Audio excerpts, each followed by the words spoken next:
I mean, what a tone-deaf tweet. No one is there to see you. You're still living off of one song you made 5 years ago. Today on the show, we talk AFL and NRL, football, NBA, Formula One, and we witness even more elite AFL goal kicking. I'm telling you, that kick was personal. This is $0 given.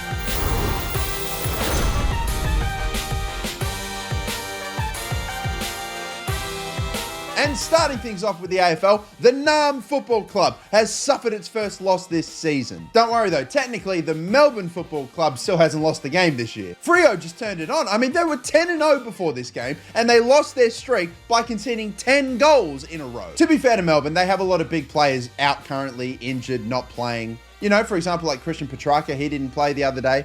Hang a minute.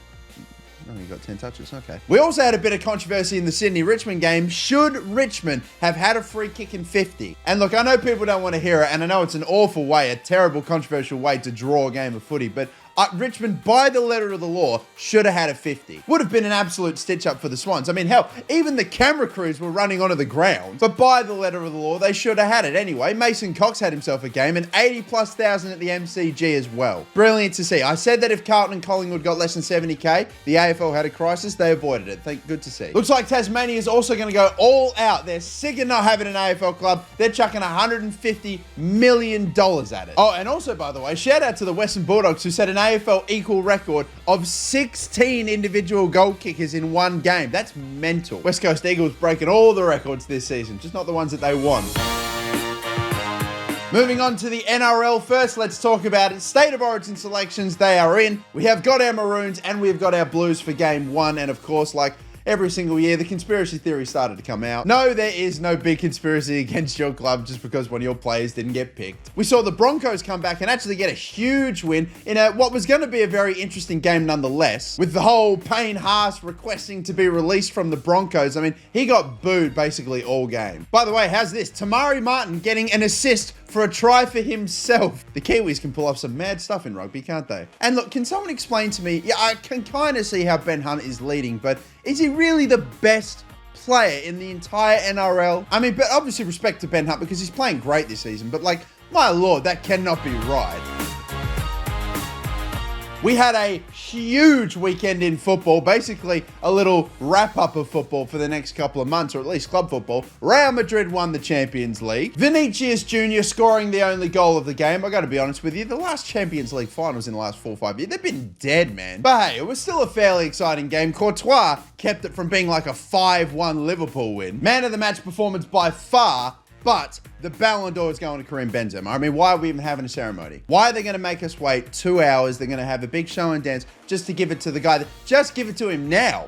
when you do nothing on the group project and still get an A. How about this too? Camila Cabello was like the pre-match entertainment, and she got pissed off that fans were singing anthems and chanting during her performance. Sorry, Camilla, that Greg, 64 from Liverpool, doesn't want to belt out, oh, half of my heart is in Havana. I mean, what a tone-deaf tweet. No one is there to see you. You're still living off of one song you made 5 years ago. Goodness me. Well, regardless of the fact Liverpool lost the final, they still had an open top bus parade and everything for what could have been a quadruple, only ended up being a couple of domestic cups. This is the first time in history the Champions League winner and runners-up are having a parade at the same time. I mean, Liverpool still had a good season regardless, but they couldn't win the league. Western United bloody could. Only been in existence for a couple of years, but John Aloisi guided them to the toilet seat. And also shout out to Nottingham Forest, who won the championship playoff. They're back in the Premier League. One of the sleeping giants of English football. It's a good club to have in the Premier League, trust me. They have won 2 European titles in their lifetime, which means that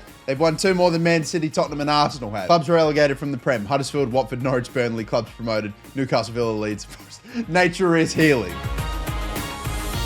The Monaco Grand Prix was this weekend, and Checo Perez wins his first F1 race of the season. And just like that, he is suddenly very well and truly in the hunt for the title. Only 15 points behind Max Verstappen, and of course, he got to have his infamous pool dive, but I'm sorry, no Monaco pool dive will ever beat this. The start of the race was red flagged because of the fact that the rain downpour was so heavy, but at least we got one of the more iconic tweets in Formula One history. And Charles Leclerc, who started on pole, didn't even make the podium because his team brought him in when they weren't meant to. The Charles Leclerc Monaco curse is absolutely unbelievable. I guess this time at least he finished, but regardless, Leclerc off to speak with his team strategist during the red flag. Driving for Ferrari isn't stressful. Charles Leclerc, 24. And this is why we love the Monaco circuit, okay? I mean, Alonso was having a bit of a tough time. He was backing up the pack. He backed it up halfway to the end of the circuit. Look at the top 6, the gap between them. That is ridiculous.